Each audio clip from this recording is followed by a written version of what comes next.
All right, guys. Welcome to Tactical Tuesdays. This is going to be live every Tuesday night. We're going to dive deep into tactical arbitrage. We're gonna pick one or two features, and then we're gonna try to dissect those as much as we can, and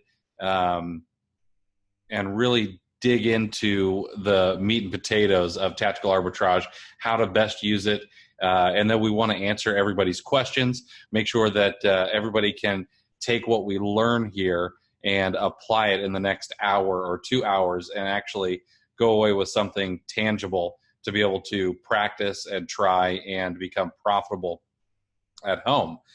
Excuse me. I do have a couple of housekeeping items. I have family in town, so it could get loud in the background. I'm not on vacation, and we've talked about that, but it happens. And I've also got a 5-year-old, and so things might happen. I'm working from the house, but if that happens, we'll take it in stride, and we'll keep moving along.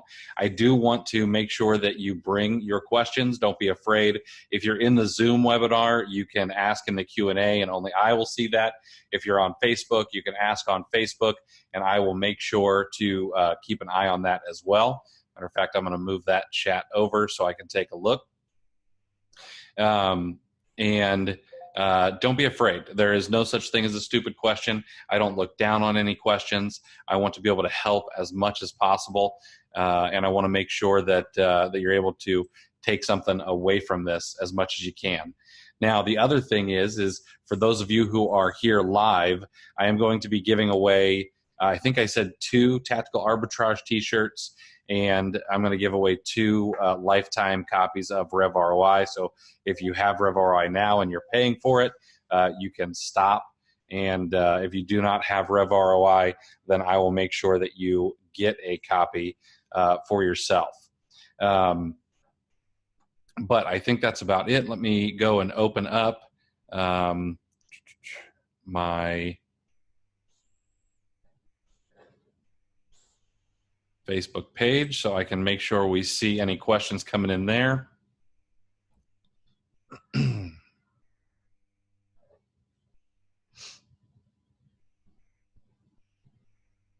then we'll get this thing rolling.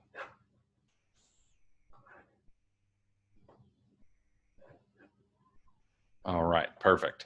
Okay, so tonight we are going to start with product search. It is where I think everybody should get started. I used to say reverse search, but now I think it's actually product search, where you can go in and actually search a source site for products that you can find on Amazon to resell. And I'm going to share my desktop here in a minute and go over everything with you guys. I'm going to go over the advanced view, and then maybe next week we'll do the basic view. I use the advanced view because I've been a tactical arbitrage user for so long, and there's just more buttons to push. It's more powerful. There are more ways that you can parse the data, and I think that's what you should use. Now, the basic is great. It allows you to get in there. It allows you to smash some buttons and kind of figure your way around and things like that. But it is not as robust as the advanced search, and you're not going to break anything. That's one of the first things I think everybody should know is when you are doing or when you're messing around in tactical arbitrage and you're just learning, you really should not be afraid. You're not going to break it. You're not going to get your account messed up with Amazon or anything like that. And you can go in and you can mash buttons and you can toggle levers, and you're not going to break anything. As a matter of fact, Alex even built in a reset button not too long ago. So you have the ability to be able to reset without worrying about it. So let's go ahead and dive in here. If you guys want, I'd love to hear where you guys are coming in from. We've got 19 people on the live, and not sure how many people we have on Facebook yet, but I know that the numbers will probably keep growing over the next few minutes. So I'm going to share my Google Chrome with you guys. And then I'm going to get a few things set up here so I can make sure I chat with you guys. San Antonio. I love San Antonio. Baltimore. Doug, I didn't know you were from Maryland. Are you a Terps fan?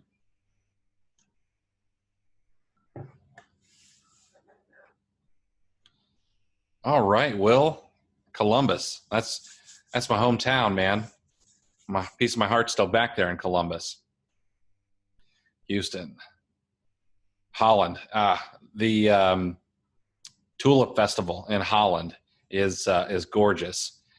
Williamsburg, Dallas, Palm Coast, nice. I'm over in Orlando, or outside of Orlando, in a little town called Maitland now, adjusting to the summer heat.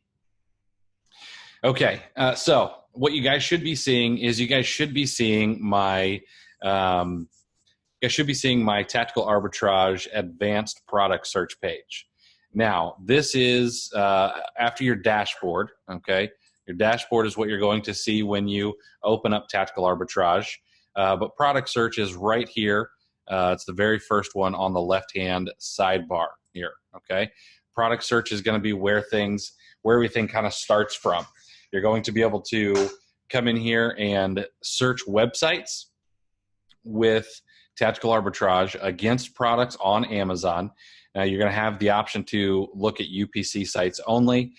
You can look at UPC or image sites, and so on. So what I'm going to do is I'm going to break everything down, and then I'm going to show you exactly how I set up a scan and exactly how you can do it too, so you get the exact same kind of results that I get.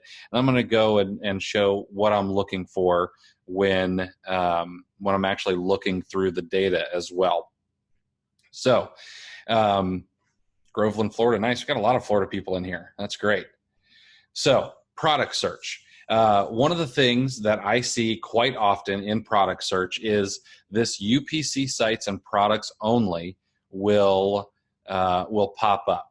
Okay, and they'll have this turned on. Okay, now what this does is this is going to only show you UPC sites, and you're going to lose a bunch of sites that are in here. Okay, there are some 600 sites in here. If you don't have any of these blue ones are XPaths, which we'll get into in another week. But you're going to lose a bunch of sites that are just image or title based. So I suggest to people to not turn this on. Now, if you do turn that on, typically you're going to find some better results and you'll have less mismatches. Mismatches should be fewer and farther between for actual products. You're still going to have quantity discrepancies because of the way that Amazon shares quantity information, but you're going to see products that are pretty accurate in choosing the right one from the source site and Amazon. Okay, so I would suggest that you leave this off, but if you absolutely want to, you can turn it on and only find products that are from UPC sites, okay, and UPC on Amazon as well. Now, the other thing that I do is this also check UPC products for image matches. I always turn this on, okay? If for some reason a product on, say, Walgreens or Walmart has a UPC, but maybe that UPC doesn't come back on Amazon. Well, TA will go in and will also check those products for an image match. And Alex has made the image matching really, really good. You know, I've seen places where you can actually find a product that is not in the box at the source site image, and it's in the box on the Amazon image, and it'll still match up properly, which is really powerful. And there's not anything else that I know of that can do that. Okay. Now, when you're setting up your scan, this is how I would have those set up. Now, on your cache, I will typically run a 10-day cache. Now, I know that some people will say, well, you know, that's going to give me old data, and that's very possible. You may get some older data, and that's okay, because you can always refresh it. But what I'm looking for in in scans is I'm looking for hot, nasty speed. I want things to go as quickly as possible, and then I can pare down the information myself. So, and for example, if we go back to my dashboard in Tactical Arbitrage here, I have 2 scans running currently. These 2 scans have 412 items in my view data, and these have been running for maybe 20 minutes. Maybe 30 minutes. I think I started them around 7:40. So for 30 minutes, I've been running 2 very small scans, and I have 412 items. Now, the reason that I am okay with having data that might be a little bit old from the cache is because I will go in and I'm going to look at these quickly using Keepa, using the built-in Keepa graphs and things like that, and I'm going to make some decisions pretty quickly. Okay. Now, you can also do a cache-only search, and this will make things lightning fast. A cache-only search means that if the data is not in the cache, which means it has not, been scanned in the amount of time that you have in your cache, that it's only going to pull that data. If it's not in there, then you're not going to see it. It's going to skip it. I typically leave that off because I don't necessarily want to skip things. But I do want it to be as fast as possible, okay? And if any of this doesn't make sense, stop me, let me know, and I'll slow down and I'll talk about it, okay? You can absolutely split the cache and use 5 days if you want. That's absolutely fine. What I would suggest to people is find your sweet spot, okay? One of the admins in Tactical Arbitrage, Eric, he is really good, okay? He's really good at OA. And he only does live searches. That's it, okay? I always use 10 days. So yes, I will go into more detail as to what cache is. Cache. So let's say that Doug and myself are both running a scan. And yesterday he started a scan at Walmart for toys and video games. And today I'm now going in and I'm going to run a scan for toys and video games. Well, he did it live yesterday. So all of the data from Amazon, all of the data from Walmart was grabbed by Tactical Arbitrage yesterday, okay? Today, I'm running the exact same scan, but I have my cache set to 10 days. So what TA is going to do is rather than going out and getting all the data live from Walmart, from Amazon, it's going to see that it's in the database, it's in the TA database, it's within the 10-day period, okay, because he scanned it yesterday, I'm scanning it today, so it fits into my 10-day cache window, and it's going to pull that data from the database and serve it up to me. And that makes it faster because we don't have to go out and hit Walmart. We don't have to go out to hit Amazon. Now, the cache is you can either do live, you can do 1 day, you can go all the way up to 10 days. You can even do hours at a time, okay?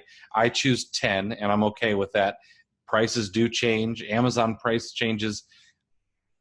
Don't quote me on this, but I want to say that there are over 1 billion price changes per day on Amazon.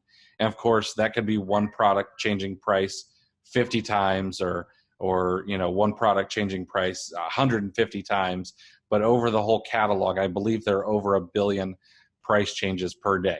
Some of that's Amazon, some of that's third-party sellers. So the data can change, but I then use Keepa to look at the trends, okay? And we'll go over that as well. So hopefully that answers the question about cache.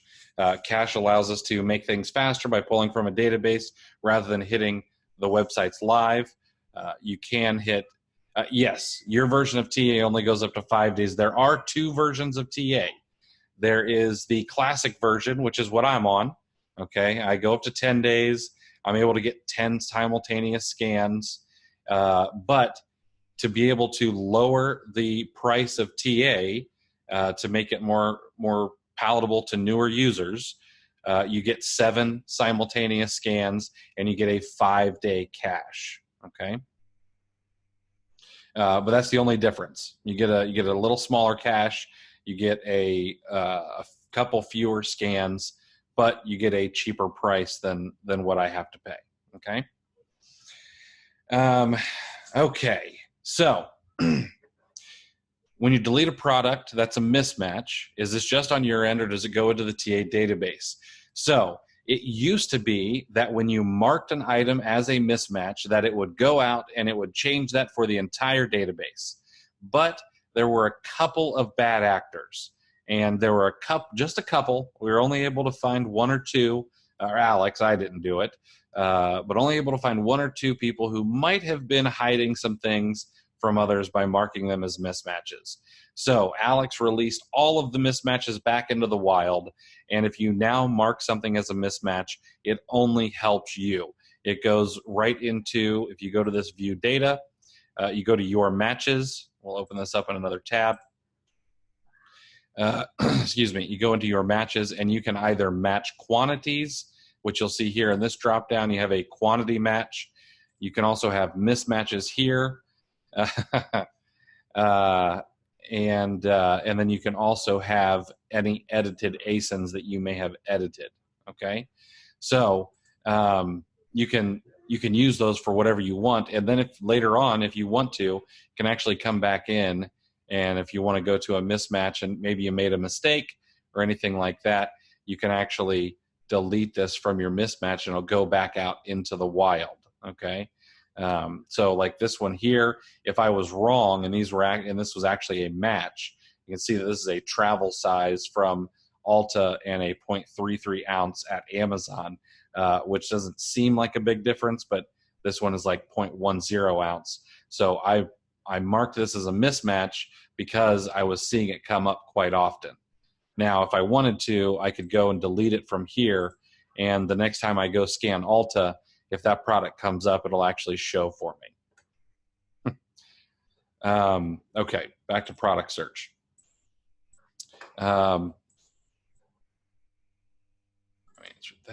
Answered that. Perfect.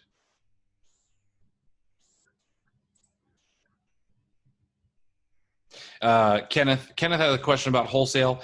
Kenneth, if you have a question about wholesale, I'm not going to do wholesale tonight, but shoot me a message on Facebook, send me a PM, and I will answer that for you outside of this. We're going to end up going over wholesale shortly, okay? In a couple of weeks, that is. Okay. Now, let's talk about setting up your scan. We talked about cache, okay? We want to talk about setting up a scan. Now, one of the things that people are probably, so does cache relate to store sites, data prices, or Amazon price data, or both? Cache relates to everything, okay? So let's go back to that Doug is scanning the Walmart toys and video games, and I go in tomorrow and I scan Walmart toys and video games. The database is going to have the Walmart price, and it's going to have the Amazon price. And whether it's FBA or merchant fulfilled or VFBA or anything like that, we'll get into those terms here in a little bit. All that's going to be in the database, and it will pull from the database. Then I have the option to refresh just the Amazon price, just the source price, or I can refresh all of it in my view data, okay? All right, now let's talk about setting up a scan. One of the questions that I see quite often is what sites do I have to do? It's what site should I go to? Anything like that. The best answer I can give you is you need to go out and practice, okay? Everybody's going to have a favorite site. Everyone's going to have a honey hole, and it's going to be different for everybody. But one of the best ways to get started is to go out and use sales, okay? Use these limited time markdowns and build your ROI, okay? This is going to allow you to to be able to see more profitable items because there is a sale going on. Now we've got 4th of July coming up, so this is going to be, should be really easy to find sales. And you can also go to something that I co-created called salesgazer.com. It's salesgazer.com. And if you create a login, it's completely free. You get a list of sites that you can get sales emails from without filling up your own inbox. You can log in every day, see what's on sale, and check it every single day. Now, if you read the email that I sent out, I also suggest Tactical Search Engine. Tactical Search Engine was built by Nate McAllister, my buddy, and he has a search engine where it just searches the sites that are in Tactical Arbitrage. Okay, so you go put in 20% off, or go put in sale, or anything like that, and you'll be able to pull up all of the matching results for those. Okay. Now in SalesGazer, you can see that I haven't cleaned out the inbox in a while. There's over 16,000 emails in here, and they're all sale emails from all of these sites. Okay, so I can go in and I can see that tomorrow Bath and Body Works is having a sale, and it looks like in store and online, $5.95 single wick candles. Okay, yeah, haul today. All right, they've got 75% off select items. I go look at those. All right, and you can keep going through these sales emails and find out where to source from. Okay, if a store started having a sale yesterday and I run a cache for 10 days, that's no big deal. Typically, the prices are going to be the same, unless and it's going to be at 20% off or something like that. But the other thing you have to remember is not everybody, like, we don't know how many people have run the candles through Tactical Arbitrage at Bath and Body Works. It's very likely that nobody has, okay? But alternatively, it's so easy to change your cache. If you know that you're going into a sale, just change your cache to live, okay, before you set up your scan. That's all you have to do. You can do this for every single scan that you set up. If I want to run a scan on Bath and Body Works using live, so I'm not using any cache at all, I can do that. And then if I want to go maybe hit one of my regular sites and I know that I've scanned it a week ago, then I'll go in here and I'll throw in 10 days on here, and I'll run that site with a 10-day cache. Okay, so this is flexible for any way that you want to run it. All right. Now, I want to show you how to set up a scan and the way that I set things up, and I'm going to do it based on something live, something I know is happening right now. I know some people are probably going to get irritated or whatever, but I want to show you guys real-world working examples that work right this second. So we're going to go to one of my favorite sites, which happens to be Walgreens. Okay, Walgreens brought back their point system. Yes, Will, if you signed up for SalesGazer, just subscribe to everything. That's what I do. You're going to get one email a week from us. It says, hey, here's how many deals we had, and then you can go log into your mailbox at SalesGazer every day and take a look at it. It's I didn't build it because I don't know how to do all this stuff, but it was kind of a co-brainchild thing, and the guy who built this is just an absolute genius and a really great guy, and it works just lovely. I will ask you, if you guys think this is valuable, there's a little button up here. Share SalesGazer with your friends. We don't sell the email addresses or spam or anything like that, but we do want to get this out to more and more people so we can make it more powerful in the future. So here's what we're going to do, and I'm going to give you guys some real-world, real-time examples.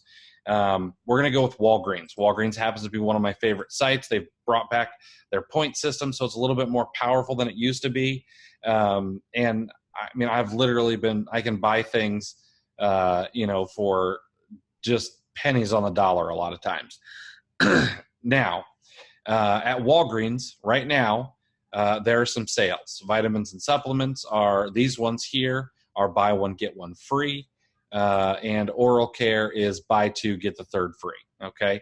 Like I said, I know this is going to make people irritated, but I mean, it's easy to find this information. So I'm not giving away any kind of secrets. Now, the other thing is, I know because I get my Sales Gazer emails that Walgreens has a 4th of July coupon code. I can't remember the code exactly right off the top of my head, but if you spend $76, you can take 17% off. So 17% off at $76, $17.76. Nice little play. I know that with Ebates, I can get 3% cash back. If I run Rev ROI really quickly, I can see that Top Cashback has got me 8% back. That's going to be on some, but not all of the categories, most likely. Or I could go to Giving Assistant, which is who I use quite a bit, and they also have 8% cash back. Or you can use whoever you want. Okay, so you can pick one of those. But what we're going to do here is I'm actually going to run this oral care. All right. And the way I'm going to do this is I'm going to grab the URL, okay? I've selected Walgreens from my website, and you'll notice that I'm sourcing in the U.S. I'm selling on .com. You could source in the U.S. to sell on Canada or the UK or Germany or anywhere else, and TA will do all of the heavy lifting for you and figure out all of the conversions and things like that, but we're just going to be focusing on the U.S. I'm going to take that URL and I'm going to throw it into the category. Okay. Oops. Didn't grab all of it. I'm going to throw that into the category. And this start page and last page is not really necessary anymore. This is kind of a throwback to when you needed to pick a beginning page and pick a last page. But TA will figure the start page and the end page for you. If you have a category list, you could import, like if you're using Tactical Bucket, you could import that here, and we can go over that later as well. Or you can build yourself an easy bulk. Now, because I'm doing a sale, I'm going to be doing 1 or 2 categories at a time. So for example, this is buy 2, get the third free. If Walgreens had another area where I could do buy 2, get the third free, I know that that's going to be 33% off. So I could grab another URL and I could actually hit enter and I could type in another URL. So you can do up to, I want to say 100 now that it's built in here. Let me see. Well, you can do multiple. I want to say it's 100 categories at a time, just pasting them in there. Okay. But you could also build yourself an easy bulk, which we'll get to later. And you can save these if you go over them quite a bit.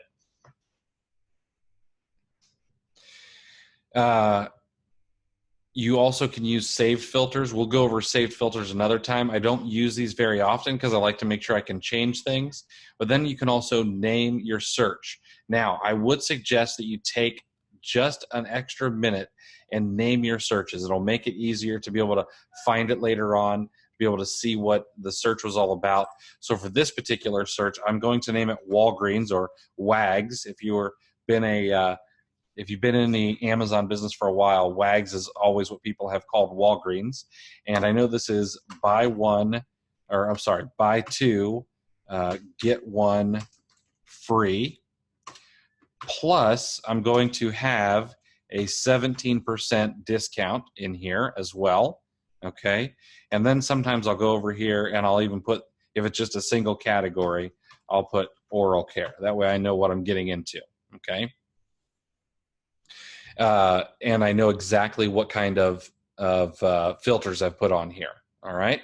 So I've got this all set up. This is ready to go. I'm also checking UPC products for image matches. This is a UPC site, and I need to go adjust my prices. Now, the thing is with Walgreens is these buy 2, get 1, get the third free. It's not going to figure that out for you automatically. They don't change it to a per unit price on their site. You'll see $5.79. Okay. And what I'm going to do is I'm going to be able to buy 2 and then get the third free. So what I need to do is I need to put in a 33% discount. That's going to be my very first discount.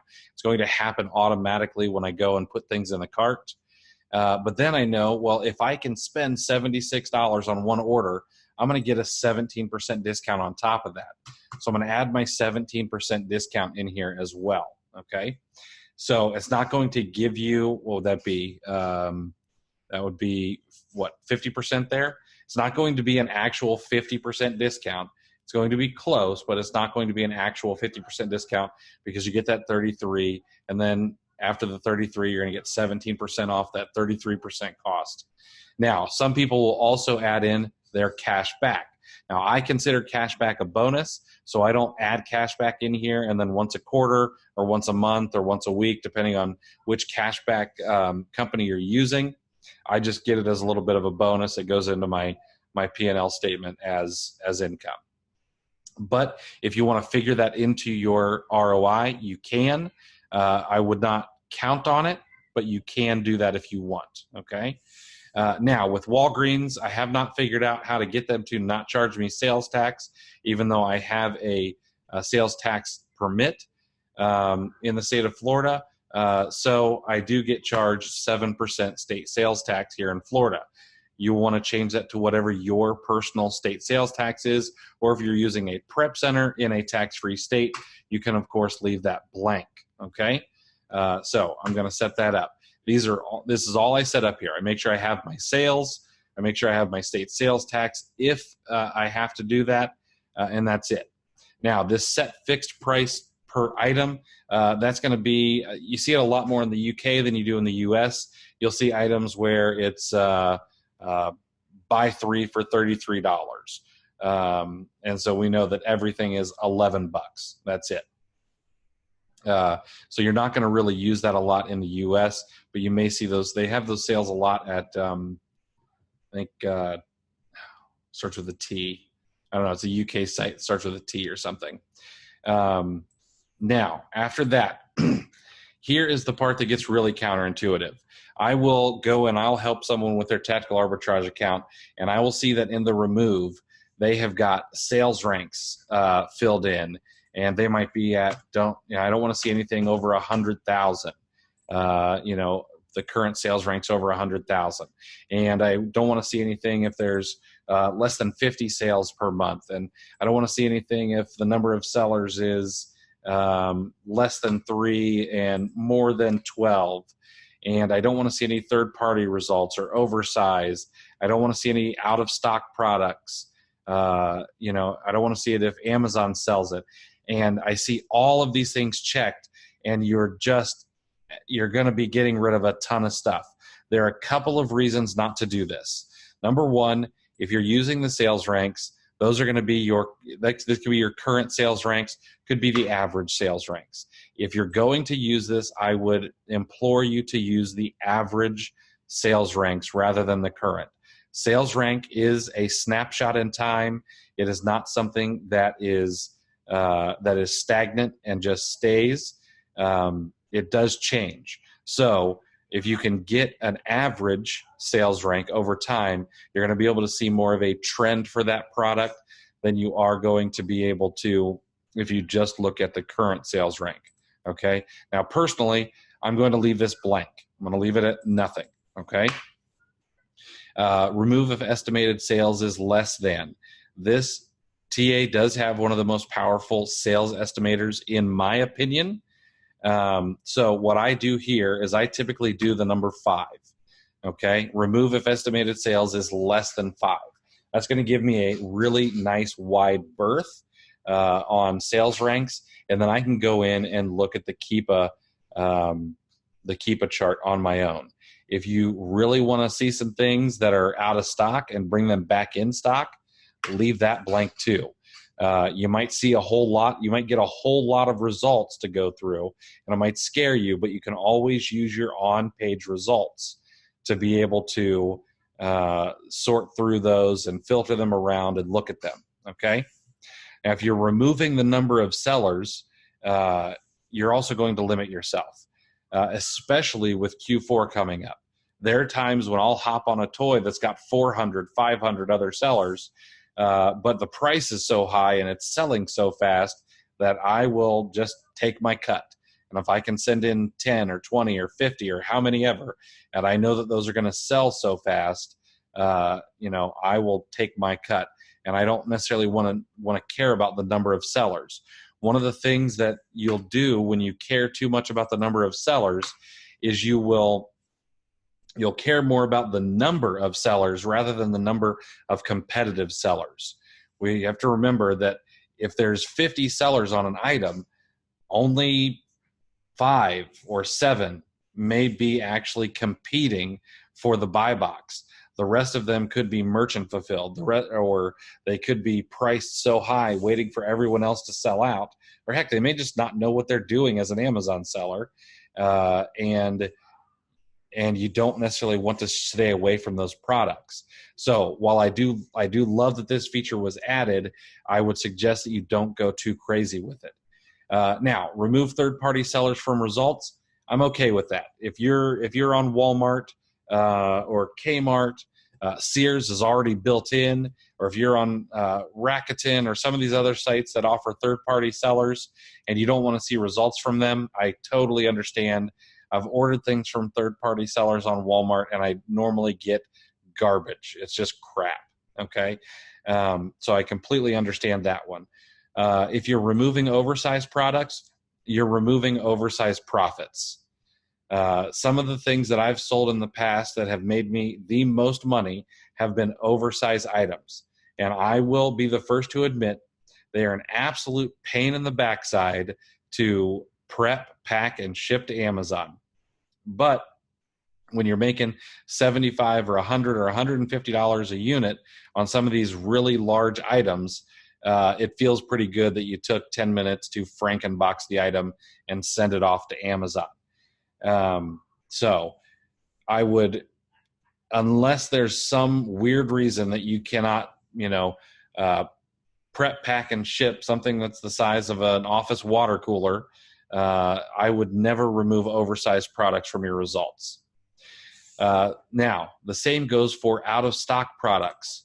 I see a lot of people say, well, I don't want to see products that are out of stock. The thing with items being out of stock at the source site is very often they will come back in stock. And if you've got TA set up to alert you to those products, then you will be able to get an alert from Tactical Arbitrage. You'll see that it's back in stock. You'll see whether or not it's profitable, and then you could be the one to buy it or even buy it out. I've done that before. A product has been out of stock. It comes back into stock on a source site like Walgreens, like Walmart, like Target, like all these other hundreds of sites.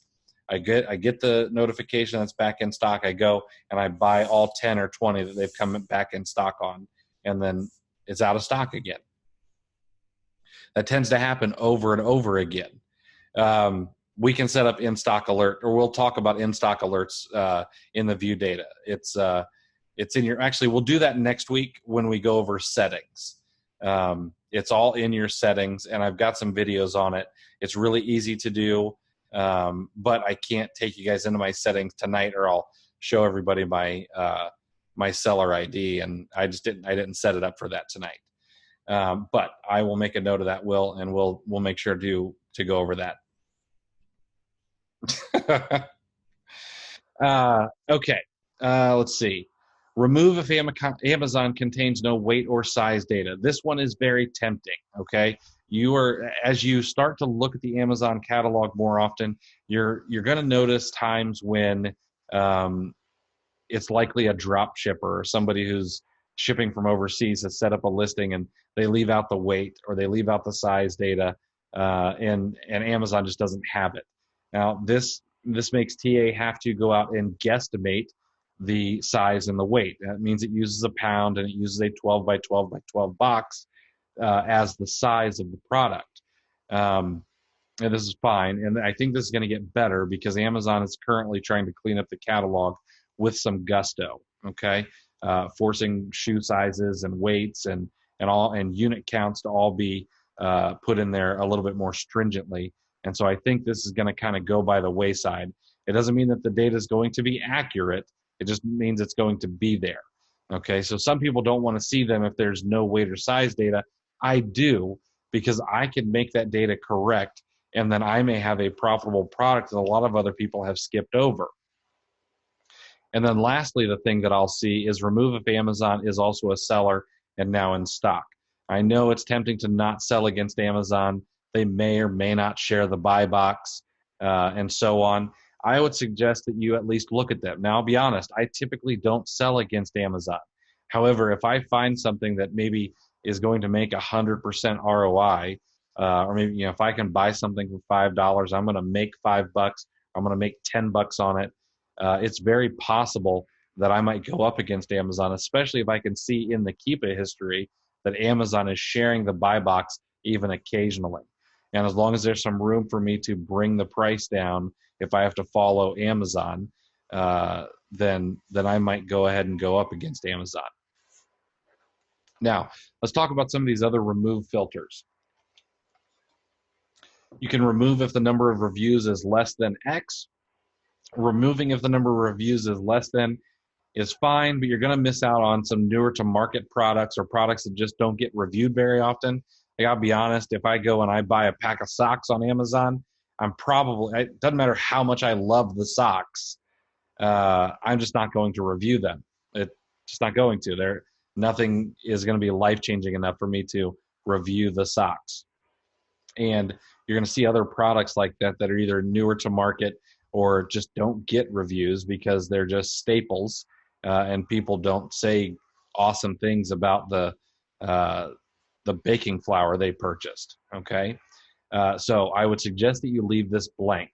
Now, you can also remove if the if the rating is lower than X, and this can be something like 3 stars or 3.2 stars or even 2.2 stars. A lot of times I suggest not to worry about this either. It's important to look at, especially if you're selling something like shoes and clothing, because you don't necessarily want something that's going to have a high rate of return due to a poor reviews. But things like Q4, which are coming up, you're going to see people dump all over a really popular product because the price is 3 times what it is at Target or Walmart.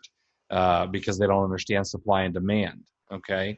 Or you're going to see a new product, whatever the hot toy is, it's going to get absolutely dumped on and may have a 1 or 2 star review, but everyone's buying it, no one's returning it because the price is just higher, and that's just the way it is, okay? So while looking at the review and the rating is important, I don't necessarily want you to get rid of those items from your results, okay? This remove products with a source price of less than X and more than X is fine. Maybe you don't want to buy things that are maybe less than $2 or less than $3. Maybe you don't want to spend anything more than 50 or 20 or 45 or whatever your ceiling might be for a single product. I completely get that. If you don't want to source products that you feel like you might break your sourcing budget, this can be really powerful. Okay, I don't use it because I'll buy something for 45 and sell it for 90, or buy something for 90 and sell it for 200 or whatever. I don't try not to get too scared away from those, but I also don't want you to see you go looking at items where you might bust your sourcing budget by buying one item. Okay, so use this, but use it sparingly. You can also remove products with an Amazon price of less than X and more than X. So if you don't want to sell anything that's, say, less than $7, and you don't want to sell anything that's more than $100, you can do that. You're going to be limiting yourself because there are times when you can find items for 20 that sell for 100. It's not like it was 5 or 7 years ago when those were everywhere, but you still do find them on occasion. Okay, so I don't want you to narrow your results down by using too many filters. You can remove products if the Amazon title contains the words. Typically, people will do things like pack, count, quantity. Okay, you can put all these words in here that if they're in the Amazon title, you don't want to see them. Then this particular set of words would try to get rid of items that might be multi-packs.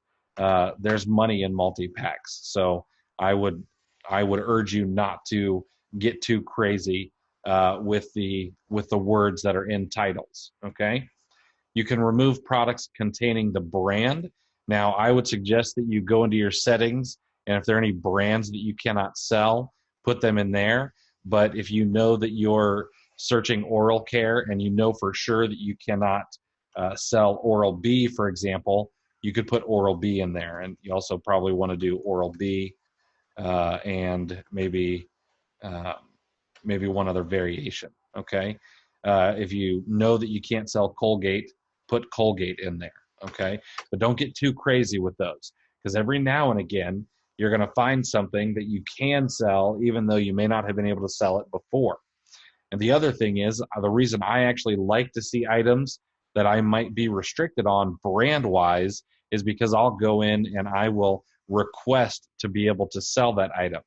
Now, I do have an older account. My account is 8 or 9 years old. I don't know. I've lost track. It's in Amazon years. It's a dinosaur. Okay. So when I go and ask to sell a brand, I get approved quite often.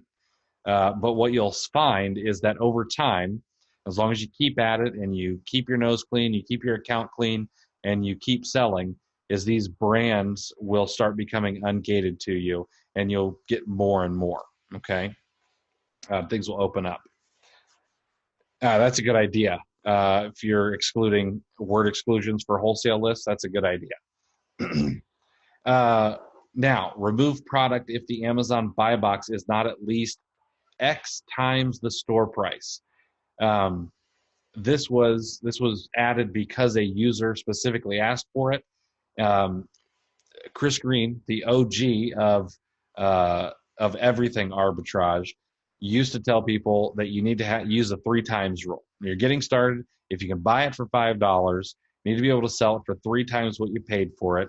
That way, $5 goes to your purchase price, $5 goes to Amazon for your fees, $5 goes to your profits. Okay, that market doesn't exist anymore. Okay, I mean, you're still going to find things that are 3 and 5 and 7 and 12 times what you paid for them.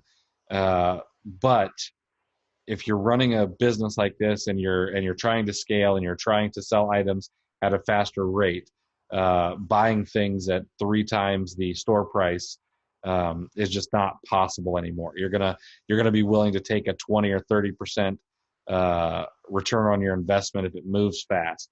You're gonna be willing to take a 10% if it sells 100 units a day, and so on. Okay, so don't get too caught up with this particular filter. Now, for seasonal buy box prices, you can use the average price date range. Now, this is something that a lot of people don't understand.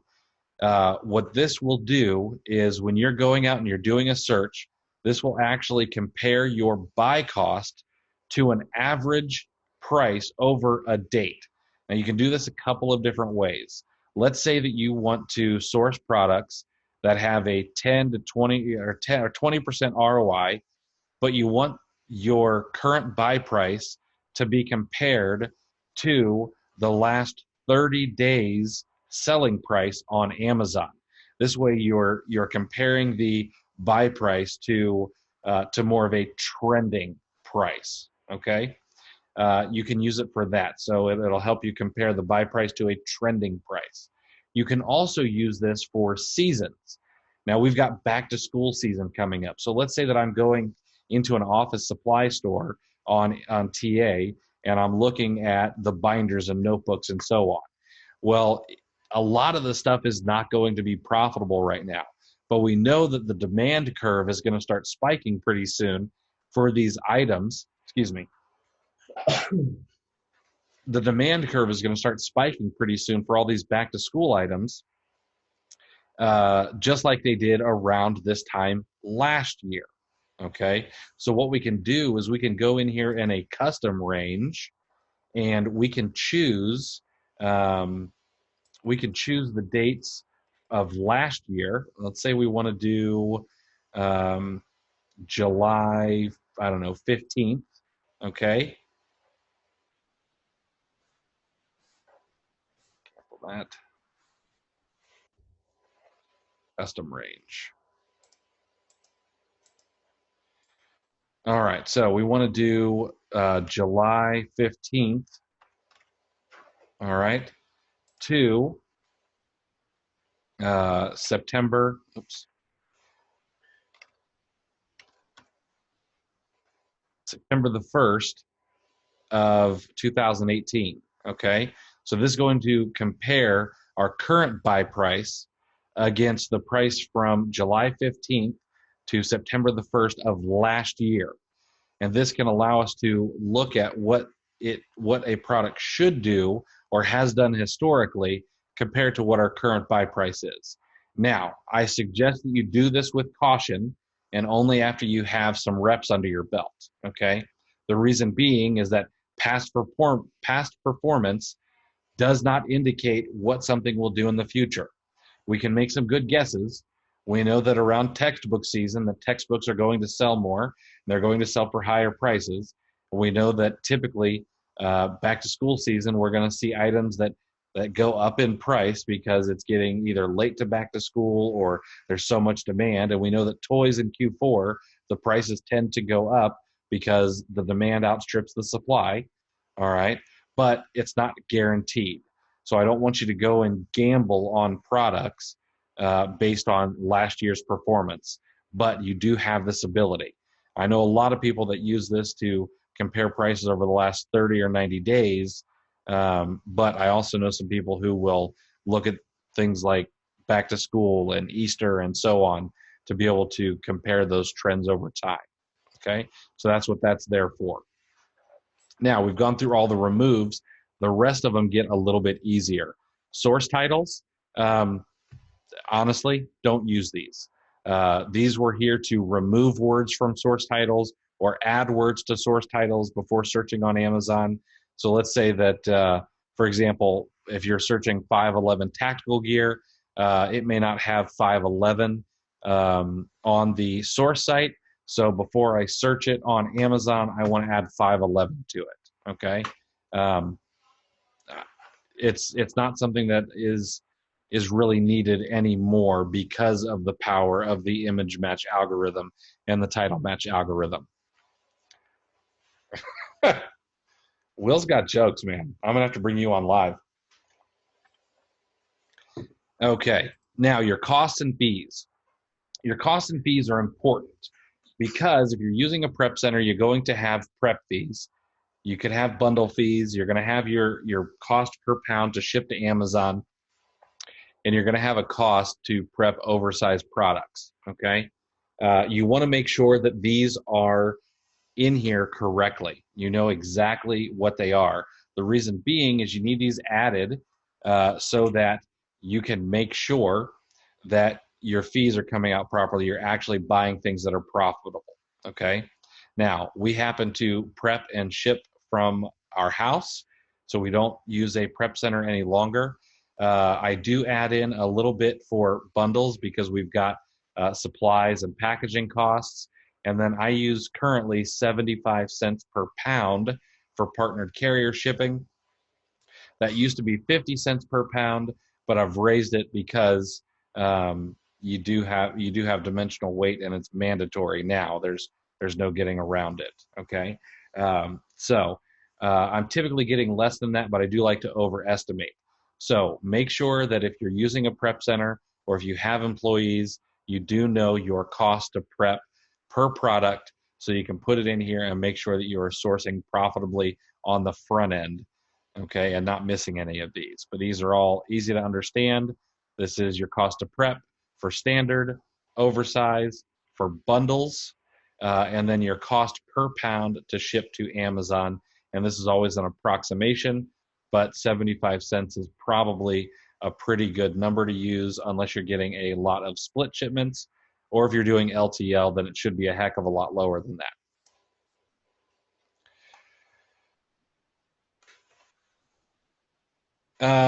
Okay, this is a great question on a prep center. At what point or sales level would you use a prep center and ship your OA buys to them, and why don't I use one anymore? So the reason that I don't use a prep center anymore is because my wife is one of the absolute best prepper, packers, and shippers in the entire world.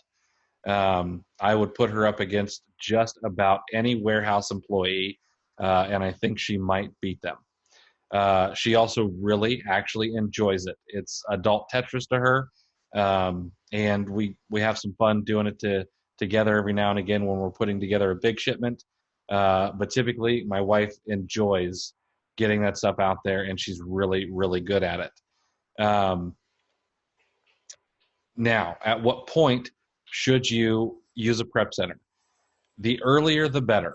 If I were a complete one-man show and I did not have a partner in crime to lean on, then I would do it sooner rather than later. Or I would have a process in place where I'm. If you go back and actually watch the interview I did with Perry and Kim last week on my YouTube channel, we talked about not buying more than you could prep the next day because it becomes daunting. I know from my own experience that I have purchased and purchased and purchased and then not sent things in because I look at a pile of product and I just go, ugh, I don't want to deal with this. So if you're ever getting to that point and you're not still excited to stay up until 2 a.m. to tape boxes, then I think it's time to get a prep center and damn the costs. If I were going to use a prep center, when I was in Ohio, I did use one that was local to me so I could drop off some RA buys. And he also was a good friend. Down here in Florida, I don't have any, prep center owner friends in the area. So if I were going to go back to a prep center, or if I get a wholesale account that I don't want to have delivered to the house, then I would use a prep center in a tax-free state, most likely. Yes. All right. Cost and fees, profit, and ROI. Now, here's another place I feel that people really get tripped up. I will go in and help someone with their TA account, and they will have their profits jacked up to $10 a unit and 100% ROI. You can find those items. Absolutely. They are out there. However, those are going to be your home runs. And this business is now about base hits and doubles. Okay. You're going to hit a lot more singles and you're going to hit a lot more doubles than you're going to hit home runs with OA. And that's how you build the foundation of your business. You don't build it on the home runs and the grand slams. Those are great, but they're going to be a byproduct of the work. They're not going to be what you're doing every single day. Okay. So I would suggest you use something like a $1 gross profit and a 10% ROI. Okay. You could also do oops, I hit enter by accident. You could also just do anything that is positive. Okay. You could do 50-cent profit. You could do 1% ROI, or you could leave the profit blank and just do 1% ROI, just depending on what you want to see. Okay. I typically keep it to $1 profit, 10% ROI. Now, I'm typically not buying those items unless it's a filler item or it's an item that I know that sells 25 or 30 units a day. Like we do have a replen that makes us about $1.25. We sell 15 to 30 units a day. And it's just something we can replen over and over again. They all go into one box. They all go into, we send in 100 at a time. And they all go to one location, and there's just not much to do with them. All right. But you get 50 of those and you've got a solid income. Okay. But keep these loose. Don't get too tight on your profit and ROI filters, and then come back to it later on. Okay. Now your other filters, this also show no match found results. Unless you want to see a bunch of products, don't overuse that. What is going to happen here is you're going to see products where there's a product on the source site, but there is no match that's found on Amazon. Now, this can happen because the images aren't good, or your image settings are too tight, or maybe there's UPC on the some. I hope I don't want to I don't want to butcher your name, Simon, but I did see your question. I'm going to come to it. But this also show no match found results. It's going to just show you items where there is not a match being found. Now, sometimes you can take these and you can manually search them and you might find them. But unless you want to, you have a bunch of time or you have a VA doing that for you, I would suggest not necessarily using this also show no match found results.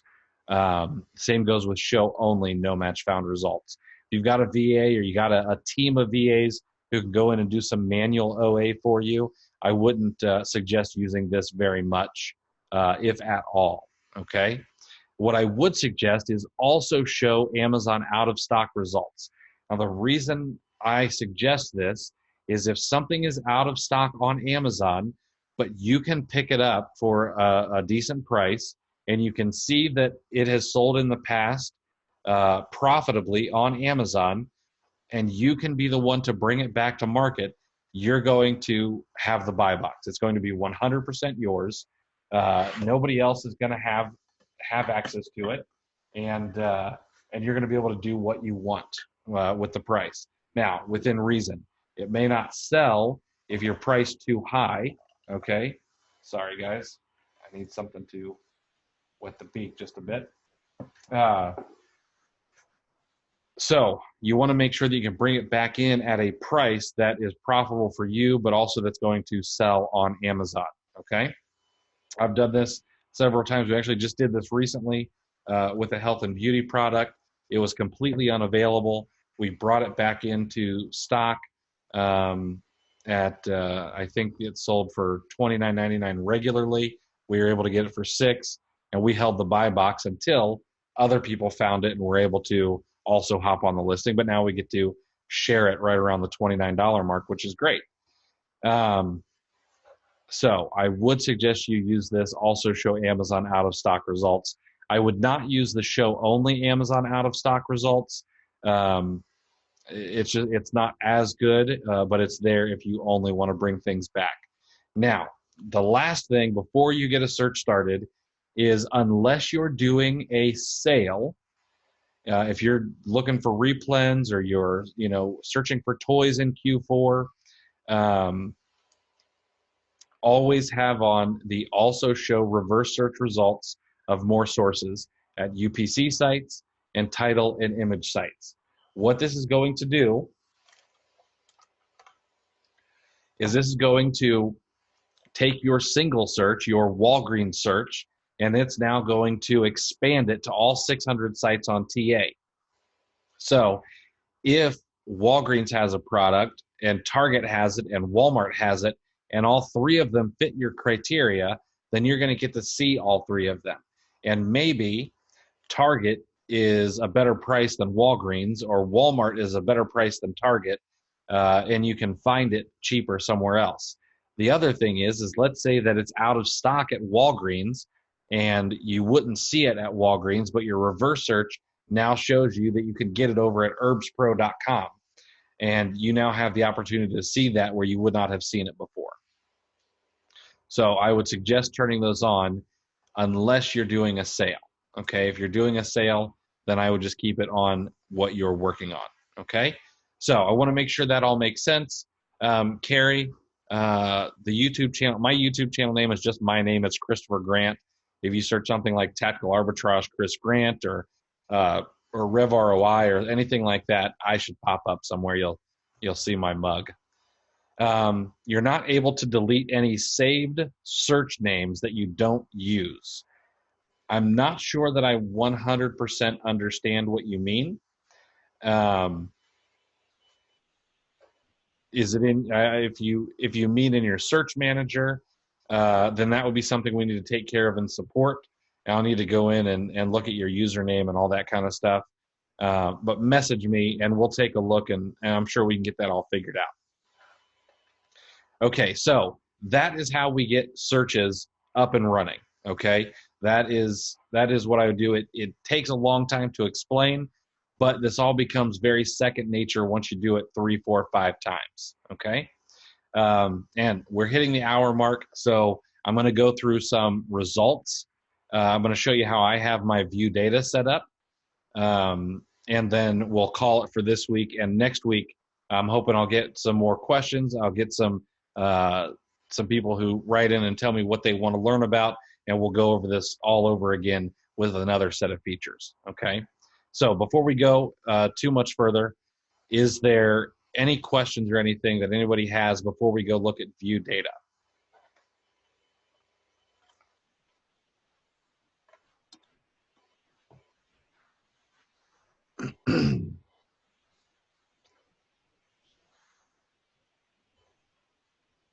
How does Tactical Bucket enhance, make you more efficient, more money, and what level should you sign up for as a brand new user? Well, if you're a brand new user to Tactical Arbitrage, hold off on Tactical Bucket just for a little bit.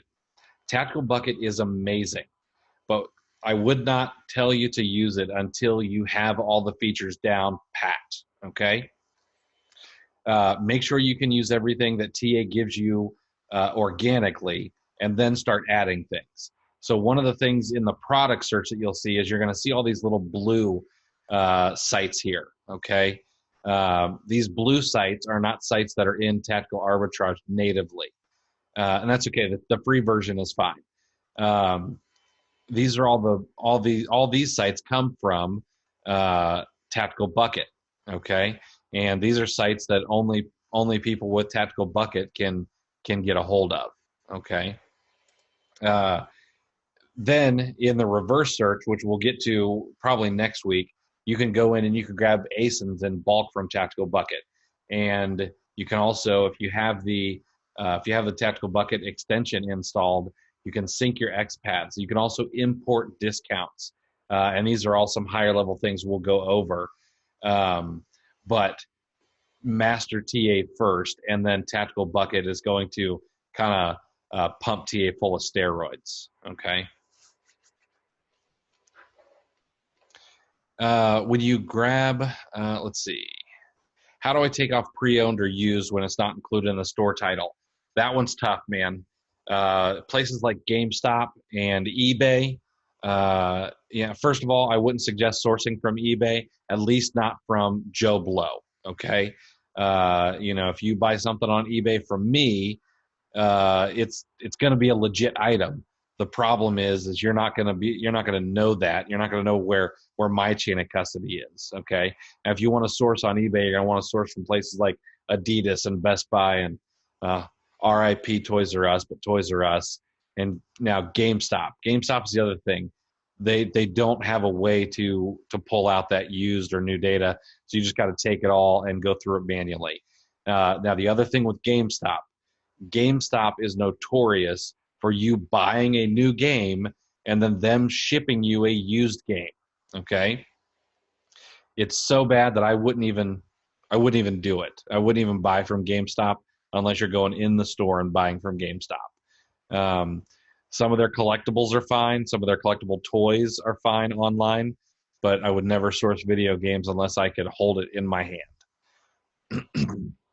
Oh, and Will, I meant to say, welcome to the TA community, man. If you ever have any questions, don't hesitate to reach out to me or in the group, tag me, whatever you need. Make sure you get in and get things going. Let's see. I recall that a search will be deleted after 72 hours. Is this correct? And if so, do we just save the items we want to keep? So searches, after you start a search, it will run for 72 hours, okay? After it runs, and let's say I run all of Walmart. Well, I can't, but let's just say I could get all of Walmart into one search. It's going to time out and stop after 72 hours. Now, the data that's been pulled back, that's in my view data page, okay, with these Walgreens scans, we're up to 849 items. These are going to stay there until I delete them. They're not going to be deleted after 72 hours. Now, 72 hours after your scan is done, if you go over here to the search manager, 72 hours after your scan is finished, your logs are going to be gone, okay? So those are the only things that go away. Your logs go away, and your scan that is running or your search that is running will cease. It will stop, and it will be moved to completed, okay? But you will not lose the items that are in your view or saved data at any time unless you delete them or download them or remove them in some way, okay? Let's see, Kenneth, when I grasp the website address, every page is different to start from. Can I go over a little more in detail? Yeah, so here's the thing on these. Okay, let's say Walgreens, for example, and a lot of this is trial and error. Okay, so if you're not using an easy bulk search, you're going to be doing a category. Okay, and you'll see that over here in this top right box, okay, we've got these category examples, and these are what you need your URLs to look like. Now, the thing is these might be a little bit different. So you have to just go and kind of play around and test things, okay? Like this particular item, this particular URL doesn't really look like any of these. It's close to this one, all right? It's close to this one, but it's not quite the same. So you have to test it. And if it works, great. And if not, you just need to come back to it, okay? The limit is 500 for categories. Okay, let's talk about that. Let's go to Walmart. Walmart is notorious for this. We go to the keys in Walmart. We're going to see here in Easy Bulk that this books health category, it's 527. And we know that that's too big, okay? So what we're going to do is we're going to select it, all right? And then we're going to come down to level 2. In level 2, we can now choose everything. So what I'm going to do is that I know there are 537. I'm going to choose caregiver all the way down to weight management. All right, and I'm going to check all of these. Okay, and we'll just act like I checked all of those. And I'm going to leave these ones out, and I'll add those to bulk. And then what I'll do is I'll start a new search. And I'll come back and I'll add these allergy, sinus, and asthma brands, et cetera, and so on. So if a level 1 category is too big, select it and it only, go down to level 2 category and create what you need to create for your easy bulk, okay? Excuse me. Walmart keys versus Walmart UPC. That's a great question. Both Walmart keys and Walmart without keys are both UPC sites. However, the non-keys Walmart limits you, okay, to 25 pages per category. And then I think they have, I don't know, 25 or 50, I can't remember, but they have so many pages per product, but then you can only go 25 pages deep. When you go and you choose the Walmart keys and you've gone in and created your keys from this site here, you're actually going to be tunneling in under Walmart and you're going to get all of their data, okay? It is here. Put that right there. developer.walmartlabs.com/member. You can create a free API key, and that's what you need, okay? Just follow the directions under the category example to get that set up. It goes into your settings. Now, when you're using these keys, you're tunneling in under those 25 category pages, and you're actually getting the entire catalog on Walmart, okay?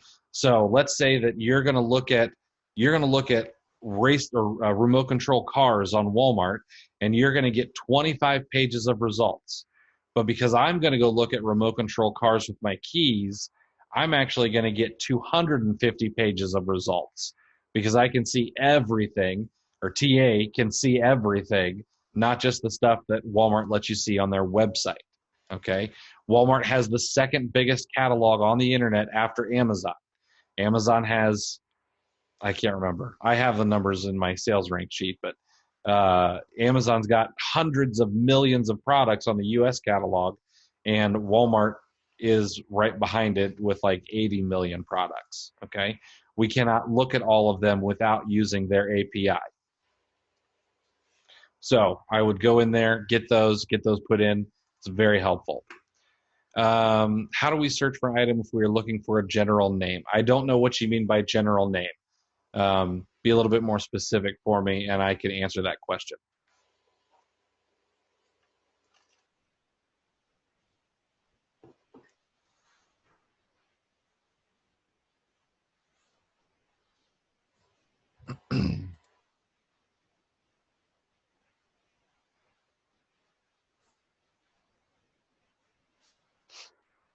Or if you want to message me, go ahead. I want to go ahead and I don't want to keep everybody too long. We're going to be coming up on an hour and a half soon, and attention spans start getting short, mine included. So I want to go to the view data, and I'm going to show you how I look at things. Everybody's a little bit different. But this is how I look at the view data and how I set my view data page up. And the other thing I'm going to do is I'm actually going to go in and I'm going to stop these searches so that it's not trying to add products, and I can show everything. I'm going to stop this search. And we'll talk about Search Manager and all those things, et cetera, in another week, because there's lots of things you can do in here too. You've got your queued searches, you've got your completed searches, you can save searches, you can schedule searches. There's lots of cool stuff that Alex has built into every single one of these pages. So let's go to the view data. Now, in the view data, you've got your advanced view and you've got your basic view. I'm going to go for the advanced view. If you go to just view data, what you're going to see, nice job, Will, you're going to see all the results, okay? You're going to see all the results from all of your searches, but I want to see just one at a time, okay? I set this up with you guys live, but it is also, should be this one here. This should be the oral care that I set up before we got on this webinar. And what we can do is if we select one of these processes, which is the searches, we can hit this info button and we're actually going to be able to see the information. So we're going to see the category that we scanned. We're going to see the filters that we put in. So we'll see here that use image matches. I got my 33% price reduction because these are buy two, get one free. I've got my 17% price reduction on top of that because we've got a code. I've got my state sales tax, remove if estimated sales is less than one. I've got my costs in here, my gross profit of $1, my ROI of 10%, and I want to see Amazon out of stock results. So far, it's checked through 6,101 items. Now, before we go too far, I want to talk about why this says 6,101 items when Walgreens says that there's only 890 items here, okay? What you're going to notice, and what a lot of people will ask me is, they'll be like, Chris, there's no way this particular category has got 6,000 items. Well, it doesn't. But what Tactical Arbitrage is built to do is Tactical Arbitrage is built to go out and find every single match that it can on Amazon. So, for example, this first product here is this Crest Pro Health mouthwash. Well, TA is going to go out and it's going to look for this, and it's going to find this in a 1-pack, and a 2-pack, and a 5-pack, and a 12-pack, and a 24-pack, and then it's also going to find it in about 37 different bundles, and it's going to also find it in some weird off category that someone's taken this and added it to some baby wipes and is selling that as a weird bundle. Okay, and then it's going to distill all that information down and show me the ones that actually fit my match criteria, and then also actually fit my profit and ROI criteria. Okay, so TA is taking just this massive amount of data and then distilling it down into what our simple human brains can deal with. Okay, so that's the reason that sometimes you're going to see these huge numbers even on small searches. Okay, and then what we're going to see is we're going to see the number of products that were added. So this one particular scan shows me that 729 products were added. Now I know that even with all these discounts that were available here, that there's no way that 729 products out of 890 are going to be there. And that's probably right. But it's probably found me some multi-packs. It may have pulled back some bundles, okay? We can see that this one shows me a white one and there's a black one here. But if we scroll through, there might be a white one in one of the variations, okay? Here we go. Here's multiples, all right? These look like the same ones. ASIN's match, ASIN's match. Okay, so you're going to have multiples of things, okay, for different reasons. Now, excuse me.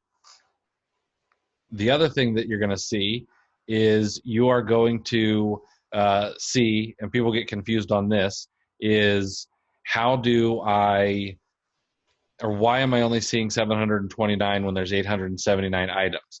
That's because you're looking at one of the processes and not all of the data. So what you're going to see here is you're going to see in each of your processes, each of your results, you're going to be shown how many items are in that one folder up here, okay? And then if you go further and you actually use some of these on-page filters, you're going to see this number dwindle down even more, okay? So for example, if we go back to this oral care process, and let's say that I go over and I want to see items where Amazon has been in stock from 0 to 50% over the last 90 days. We're going to go from the 700 and some items that were here down to 657, and that's just with one filter, okay? And then let's say that I want to see stuff that only has a $5 profit or more. Well, now I'm going to take this from the 700 or the 600 and some, and it's going to come down to 307, okay? So this is where a lot of things will start moving and changing and people get confused. I don't see everything. But if that happens, all you have to do is hit this reset filters button and things go back to the way they were, okay? Now, I'm going to show you how I have my view data page set up. I like to see my Keepa graph right here on the left-hand side. I like this to be the first thing I see, okay? After that, I look at the estimated monthly sales, okay? I can look at this and I can see, okay, I can see the buy boxes. I can see how often Amazon's been in stock on this. I can see the estimated number of sales, which is great. I can back up that estimated number of sales with the Keepa chart. I like to see whether or not TA is showing it in stock. I like to see the source site, especially when I'm doing the reverse searches along with my product scans. I want to see the price, my discounts and taxes, my adjusted price, okay, the quantity. So I have my product image from the source site, and then I've got my Amazon image right next to each other, okay? That way I can see them, all right? I can go back from one to the other, and I can see, okay, these look like image matches. Then I like to look at the titles right next to each other. I can see that the Amazon title is better. It's more descriptive compared to the Walgreens title, but I'm getting in here. This is an Aura Glow Deluxe Whitening Kit. This is a Aura Glow Teeth Whitening Kit. They look like matches, okay? The titles look like matches.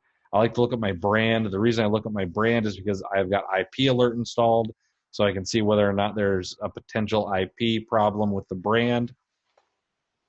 I like to have the ASIN open because you can do a reverse search on the ASIN in a single ASIN reverse search, or you could exclude the ASIN. You can exclude the brand. And then I've got my Amazon UPC and my regular UPC. Who holds the buy box? The number of sellers. And then you remember in the number of sellers, you can hover over the FBA and MF, okay? And it's going to tell me how many FBA sellers, how many merchant fulfilled sellers there are, and then what my competition is as well right here, okay? So this is a nice one to be able to have open. You've also got a tactical edge feature right here as well. Okay, so I can open up and take a look at my tactical edge results. I've got my competitive FBA seller column turned on, the Amazon buy box price. I like to look at the sales rank. I don't know why my return after fees is here and not somewhere else. VA must have been in here messing with things. I got my average sales rank. I've got my my average 90-day sales rank, my Amazon in-stock percentage, and then my gross ROI, gross profit. I do put the number of reviews and the last update out here, okay? Now, that's just the way that I set mine up. I don't have every folder on, or every column on, but I do have a lot of the columns on, and then I use a widescreen monitor so I can see most of that information just by scanning across, okay? Let's see here.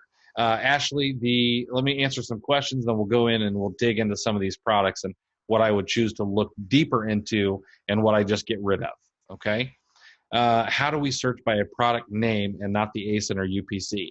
That is something for reverse search night, for reverse search Tactical Tuesday.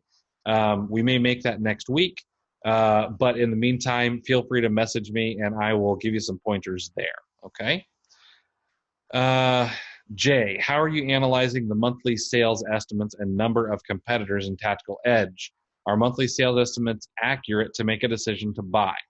So I take the estimated monthly sales, which in my opinion is one of the best, if not the best on the market, and I compare it to the Keepa graph, okay?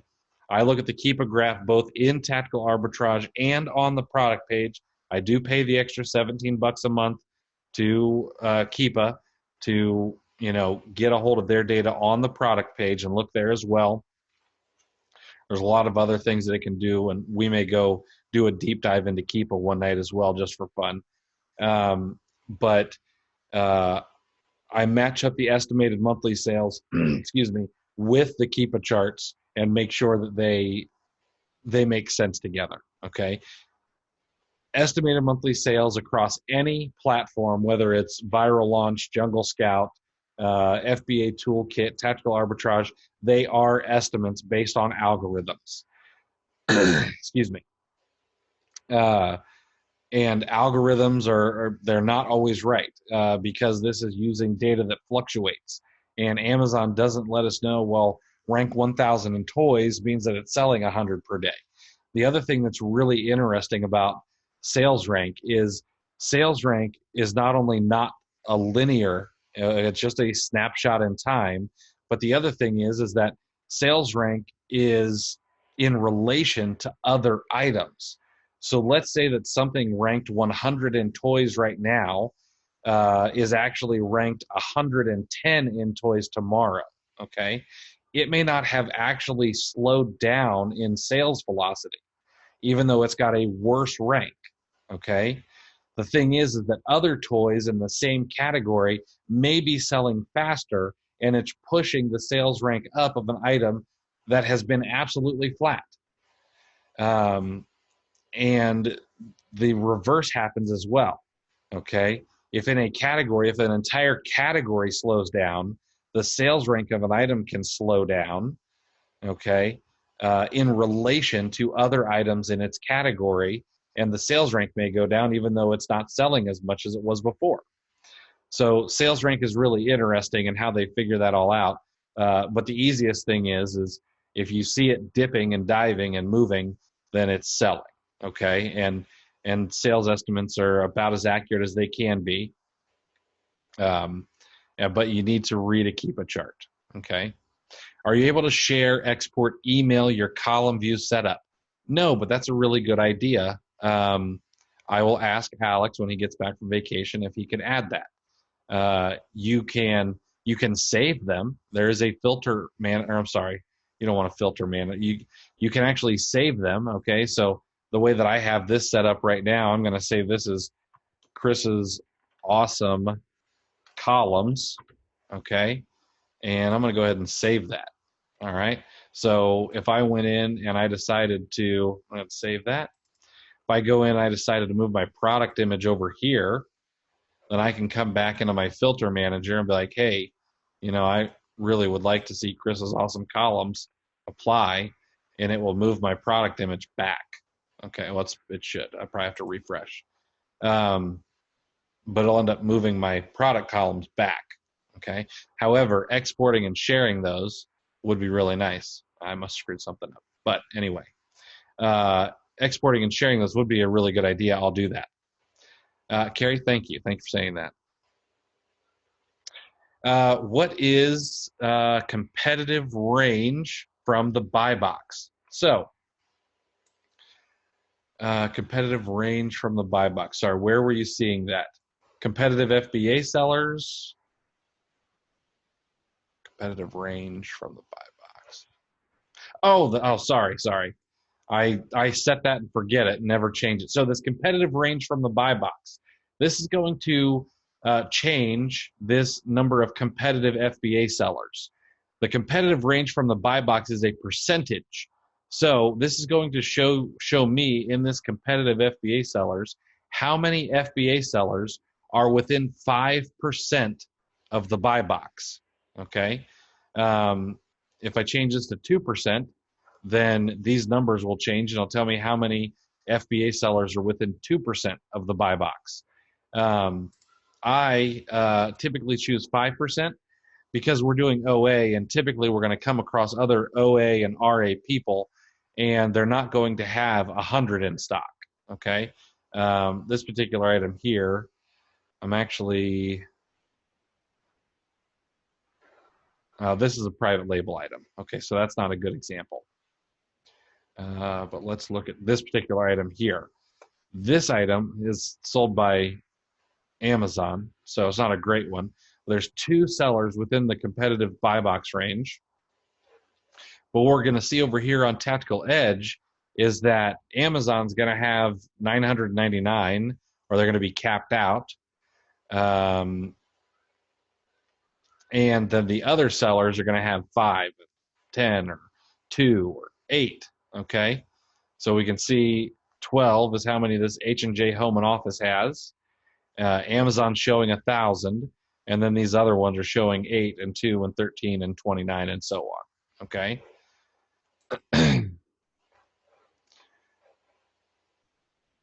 Let's see.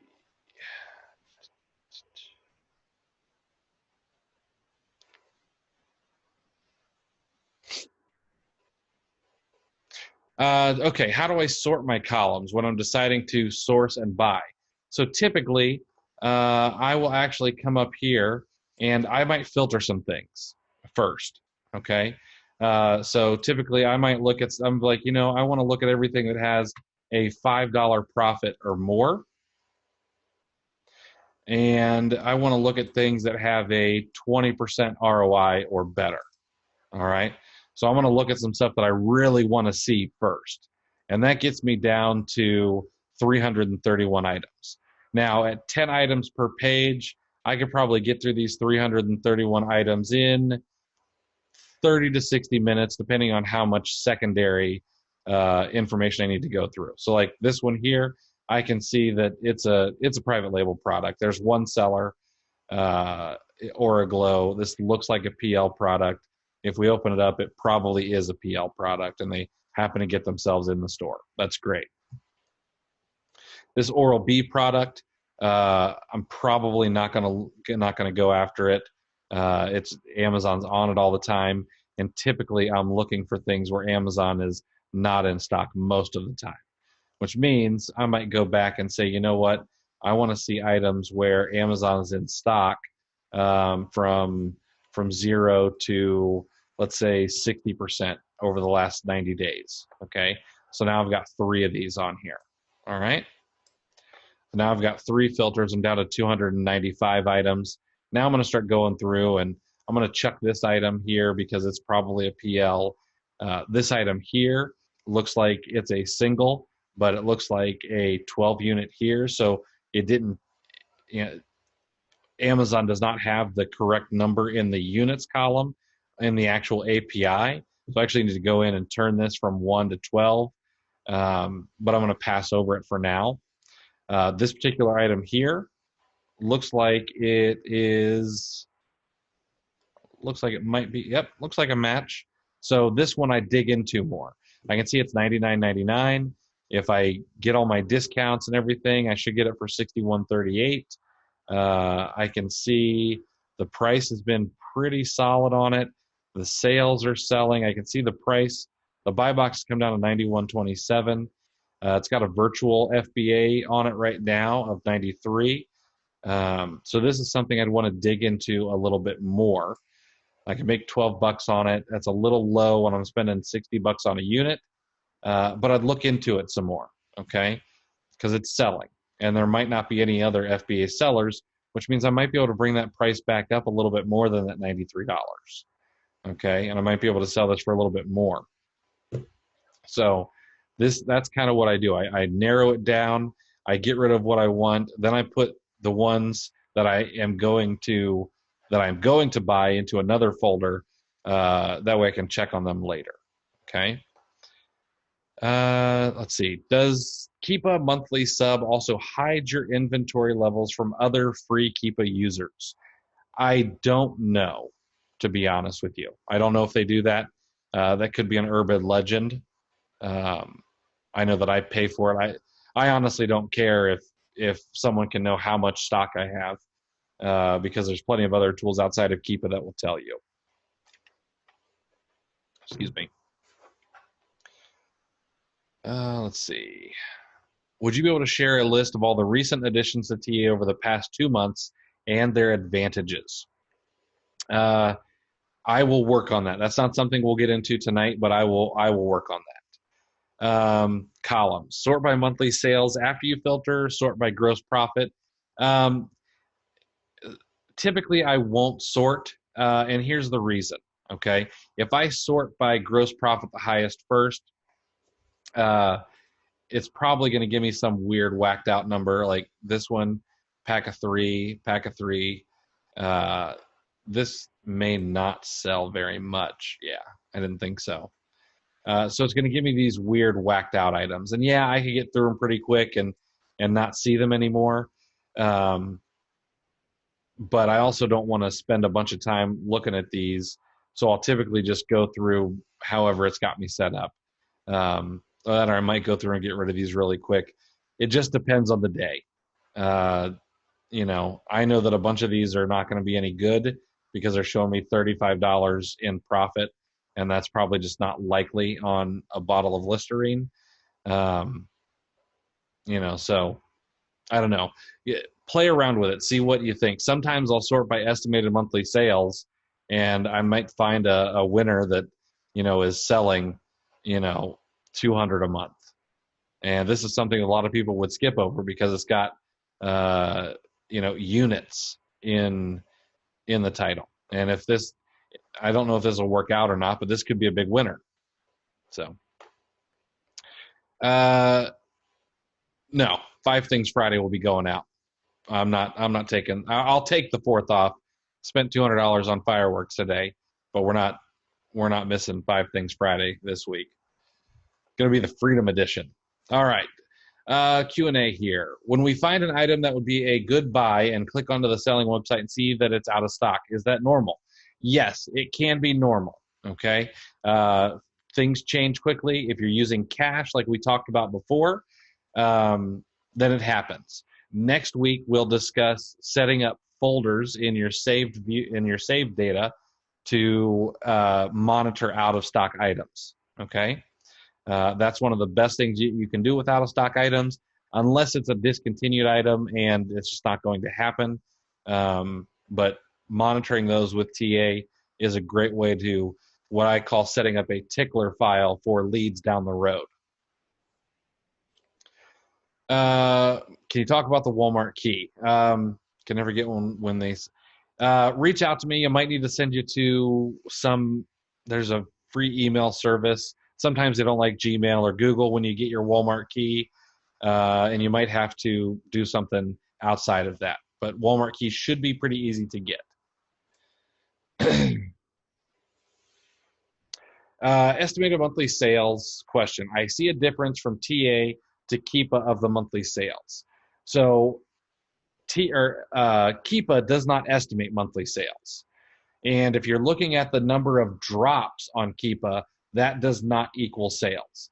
That just equals the number of times that Keepa has measured a drop in a sales rank or a price, all kinds of things. Okay.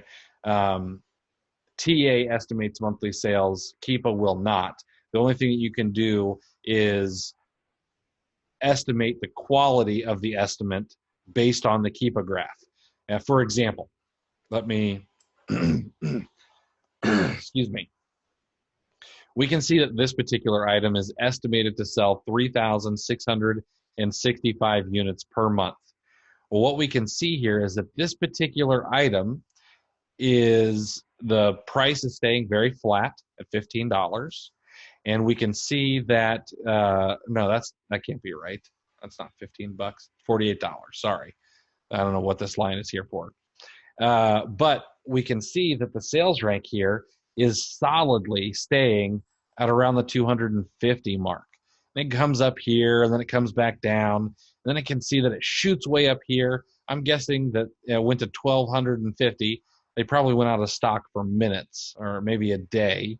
And then it comes back down here, and we can see that it stays really nice. Now it's under 500, okay? And this buy box is staying nice and even. So this is definitely a PL product, and it's just selling really, really well.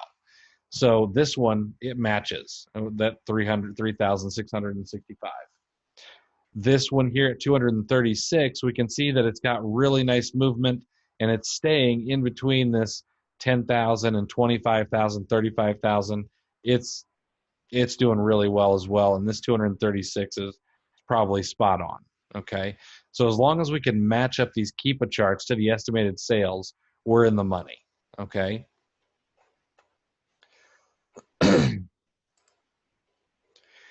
VFBA, can you explain VFBA in more detail? Absolutely. Virtual FBA is the buy box holder on this particular product. Now, what this means is that TA shows that there is not a FBA seller on the product right now. Now, there is right now, but at some point, a merchant fulfilled seller was holding the buy box, okay? Let's take a look here. So it looks like the buy box is being shared here and was being held by a merchant fulfilled seller, new zoo store at 2180. Third party FBA. This one was, nope, that's both third party FBA. Let's see. But at one point, when TA pulled this data, there was a merchant fulfilled seller on this. So I have TA tell me that, hey, you know what? If a merchant fulfilled seller has the buy box, you could raise your price 2% and you could take the buy box as an FBA seller. So TA tells me, okay, here we've got a virtual FBA, and the Amazon buy box price you could sell at is $19.37. So it figures that this $19.37 is what I'm going to sell at compared to the price that I can purchase it at, okay? And that's all virtual FBA is. You can also turn that off if you want and have it show 0% higher than the merchant fulfilled buy box, but you can charge more than merchant fulfilled. Got that one. Mike, like I said, PM me. I'll get to you. May not be tonight, may do you tomorrow. But we'll do that. Let's see.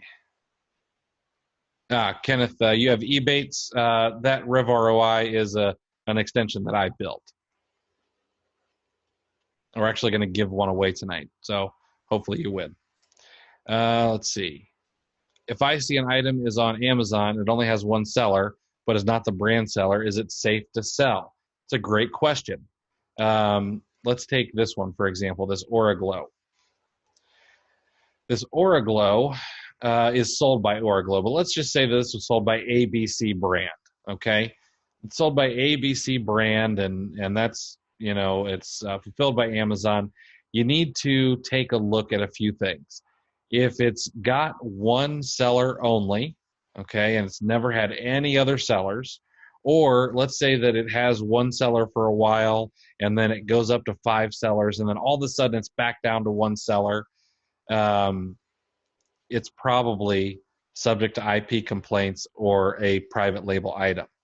The other thing is you're going to see the pictures and the lifestyle images.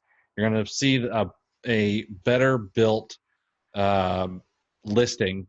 Usually, there are some really really crappy listings that are private label products. Okay, but a lot of times you're going to see a much better built listing. So you kind of need to use some.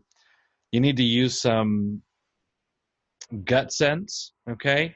And then also check number of sellers and the historical number of sellers and what it's done to see whether or not it's safe to sell a particular item. And it looks like this item was not even safe to sell for the private label brand.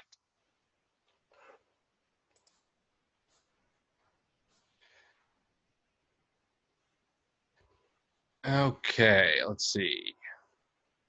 Is the search in TA using Walmart keys enabled again? Yes, Walmart keys are enabled again. Walmart opened up their API.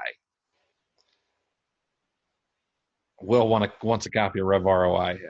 I get that, man. Okay, so I think that's covered it for tonight. We're an hour and 45 minutes into this. I promised my family it would only be an hour, and I obviously was incorrect on that. So I'm going to wrap it up. I do want to give away a couple of Tactical Arbitrage shirts, and I'm going to give away 2 Rev ROIs, and we're going to do this in the Zoom webinar chat. Okay. So we're going to give away a Tactical Arbitrage shirt first. Man, this one's going to be tough. I'll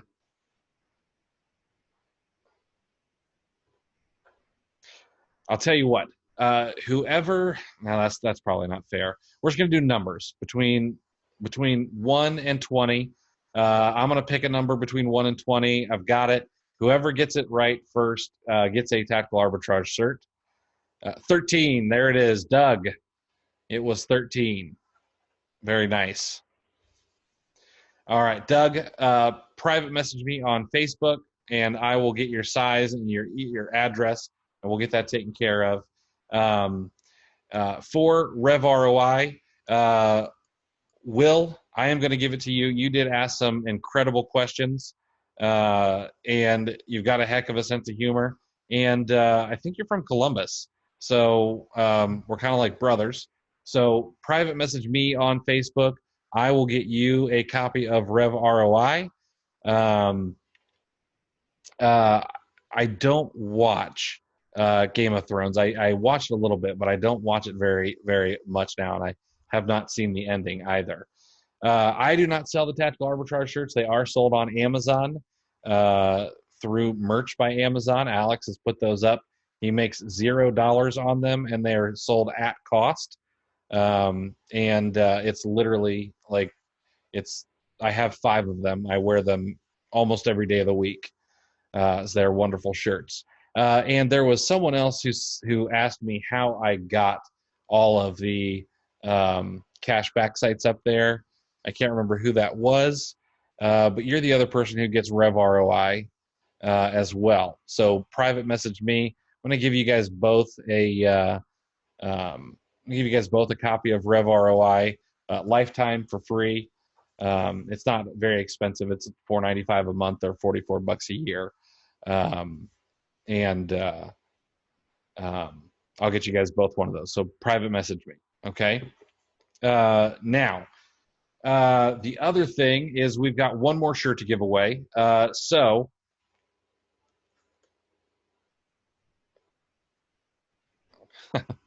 if we'll do another number, I'm going to pick another number between 1 and 20. I've got it. Whoever picks the next number. Boom, Ashley, 7. That was it. All right, so Doug and Ashley, you guys get shirts. Private message me on Facebook. I'm not going to get it tonight, but I will get to it tomorrow. I'll need your size, your address, and what color you want. and I'll get those to you. Will, keep coming back. I'm sure that you'll get this. I'm sure you'll get a shirt. There's black and gray and pink, several other colors. If you go to Amazon, type in Tactical Arbitrage shirt, it comes up with all the colors and the sizes that are available. And anything that's on the site, I will send to you.